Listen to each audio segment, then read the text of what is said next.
जादुई समय यात्रा। रामपुर गांव में एक पुराना और वीरान घर था, जहां एक बुजुर्ग व्यक्ति, जिसे कि गांव के सारे लोग दादाजी के नाम से पुकारते थे।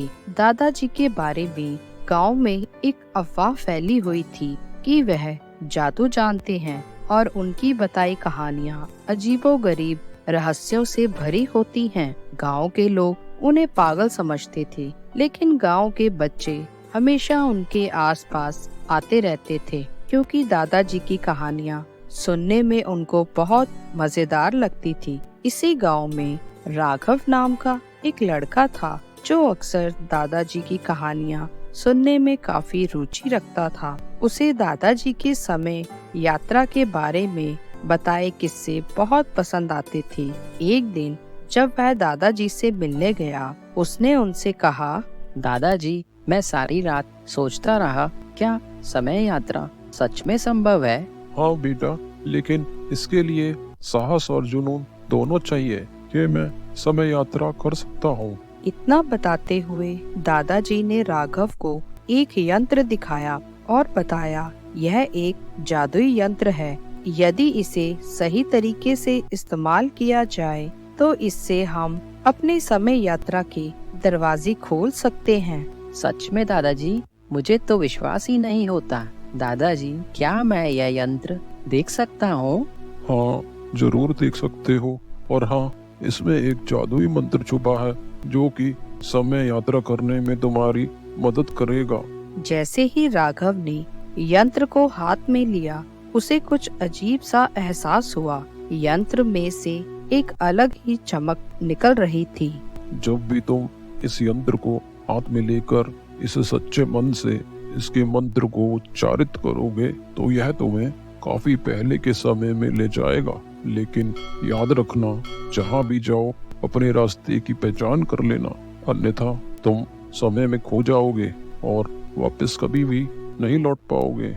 राघव ने दादाजी द्वारा बताया मंत्र सीखा और दादाजी का धन्यवाद करते हुए अपने घर लौट आया। रात भर वह उस यंत्र को देखता रहा और साथ ही मंत्र का अभ्यास भी करता रहा। अगले दिन वह सुबह घर से बाहर निकल कर देख रहा था और मन ही मन उसने सोचा कि यदि यह यंत्र सच में काम करता है तो क्यों ना आज इसे आजमा कर देखा जाए। राघव ने अपनी आंखें बंद करके मंत्र का उच्चारण किया और अचानक उसे लगा जैसे हवा की एक तेज लहर ने उसे घेर लिया है। जब उसने आंखें खोली तो वह एक घने जंगल में खड़ा था, जहाँ बड़े बड़े पेड़ थे और उसमें से एक अजीब सी चमक आ रही थी। यह कहाँ आ गया मैं?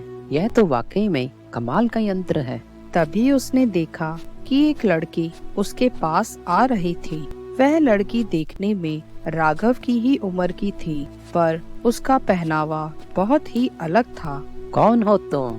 मेरा नाम मीना है। तुम कौन हो? तुम कहाँ से आए हो यहाँ पर? तुम्हारी ये जगह बड़ी अजीब सी है। मैंने आज तक ऐसी जगह नहीं देखी अपने गांव के आसपास। अच्छा, यह बताओ, आज तारीख कितनी है? क्या आज 25 सितंबर 2024 है? क्यों मजाक कर रहे हो? अभी तो सितंबर 1524 चल रहा है और तुम 2024 की बात कर रहे हो। मैं समय यात्रा करके 500 साल पीछे आया हूँ।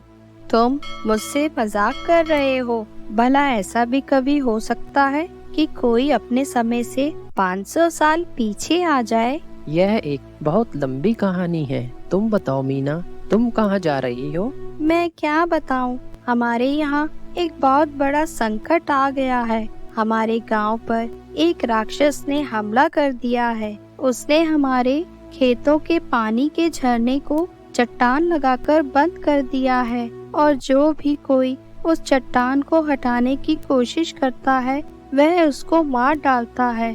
और तो और हम लोगों को अपने खेतों में काम भी नहीं करने देता। उसका बहुत खौफ है हमारे गांव में। क्या तुम हमारी कोई मदद कर सकते हो इस राक्षस से छुटकारा दिलाने में? राघव ने सोचा कि शायद इसी कारण मैं यहाँ आया हूँ। उसने इस समस्या का हल अपनी बुद्धिमानी से करने का निश्चय किया। पहले उसने वह झरना देखा और वह समझ गया कि उसे क्या करना है। तुम चिंता मत करो, मैं तुम्हारी मदद करने ही आया हूँ। यहाँ पर मैं इस झरने की चट्टान को यहाँ से हटा दूंगा और फिर पानी खेतों में आसानी से जा सकेगा और वो राक्षस भी डर जाएगा। देखना तुम। सच में राघव, तुम यह सब कैसे करोगे? हम सब गांव वाले मिलकर भी उस राक्षस का सामना नहीं कर पाते और तुम अकेले ही सब ठीक कर दोगे। हम सब गांव वाले हमेशा तुम्हारे एहसानमंद रहेंगे। राघव ने उस जादुई यंत्र को हाथ में लेकर मंत्रों का उच्चारण शुरू किया और मंत्र उच्चारण करते ही एक रोशनी निकली और देखते ही देखते वह चट्टान पल भर में वहाँ से अपने आप ही गायब हो गई। गांव के लोग यह देखकर हैरान हो गए और राघव की जय जयकार करने लगे। अब झरने का पानी फिर से गांव की ओर बहने लगा। गांव के लोग बहुत खुश हुए और उन्होंने राघव को बहुत धन्यवाद दिया। तुम्हारे बिना यह मुमकिन नहीं था। मैं जानती हूँ कि तुम कोई साधारण व्यक्ति नहीं हो। तुम्हें भगवान ने हमारी भलाई के लिए ही भेजा है। मुझे भी नहीं पता था कि मेरे अंदर इतनी ताकत है। मैं भी यह बात नहीं जानता था आज से पहले। फिर राघव ने उस यंत्र को पकड़कर मंत्र पढ़ा और वापस अपने समय में लौट आया। वह दिन राघव के जीवन का एक महत्वपूर्ण दिन बन गया। जब उसने आंखें खोली तो वह अपने कमरे में था। सब कुछ पहले जैसा ही लग रहा था, लेकिन राघव को अपने अंदर एक अलग सी शक्ति महसूस हो रही थी। वह समझ गया कि समय यात्रा ने उसे एक अनमोल अनुभव दिया है। वह दादाजी से और भी नई कहानियाँ सुनने को लेकर उत्सुक था। अगले दिन राघव फिर से दादाजी के पास गया और सारी बातें बताई। वाह राघव बेटा, तुमने तो पहली बार में ही अपनी समझदारी का परिचय दिया।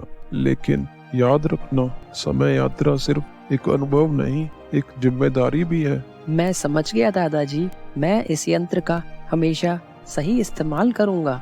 इस तरह राघव ने अपनी समय यात्रा का सफर शुरू कर दिया और हर बार जब भी कोई संकट आता, राघव को महसूस हो जाता और राघव मंत्र पढ़ता और उस समय में पहुंच जाता जहां उसकी जरूरत होती। इस तरह राघव ने अपनी जादुई समय यात्रा की कहानी का अंत किया। लेकिन यह सिर्फ उसका अंत नहीं था, बल्कि एक नई शुरुआत थी। अब जब भी वह यंत्र को देखता, उसे अपने उस साहसिक अनुभव की याद आ जाती। उसने दादाजी से वादा किया कि वह इसे एक रहस्य ही रखेगा। ऐसे ही और मजेदार वीडियोस देखने के लिए लाइक, कमेंट, शेयर और सब्सक्राइब करें हमारे चैनल को। Thank you.